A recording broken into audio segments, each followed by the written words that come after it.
একজন মানুষ যখন মারা যায় সে প্রথমে বুঝতেই পারে না যে সে মারা গেছে। সে ভাবে সে বুঝি এখনো জীবিত, কিন্তু ঠিক তখনই একটি শব্দ তার কানে ভেসে আসে, ইন্না লিল্লাহি ওয়া ইন্না ইলাইহি রাজিউন। এই শব্দটা তাকে জানান দেয় কিছু অদ্ভুত একটা ঘটছে। সে নিজের চোখেই দেখতে পায় নিজের দাফনের দৃশ্য, গোসল, কাফন এবং জানাজা, আর অবশেষে অন্ধকার কবরের মাটির নিচে চাপা পড়া। কিন্তু এরপর যা ঘটে তা এত ভয়ানক, এত বাস্তব, যা জানলে আপনার শরীর থরথর করে কেঁপে উঠবে। আপনি কখনোই আর আগের মতো থাকতে পারবেন না। এই গল্পটা কেবল একজন মৃত মানুষের অভিজ্ঞতা নয়, এটা আমাদের সবার ভবিষ্যৎ। একজন মানুষ যখন মারা যায় তখন প্রথমে সে বুঝতেই পারে না যে সে মৃত। সে ভাবে হয়তো এটা একটা স্বপ্ন দেখছে।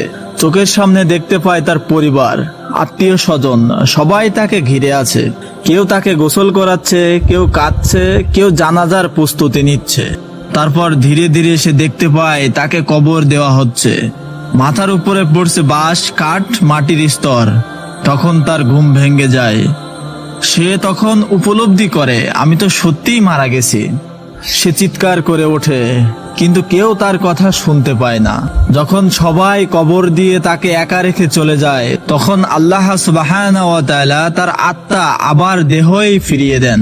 সে জেগে ওঠে, অবাক হয়ে দেখে তার গায়ে শুধু একটি মাত্র কাপড়। সে ভাবে, আমার জামা কাপড় কোথায়? আমি কোথায়?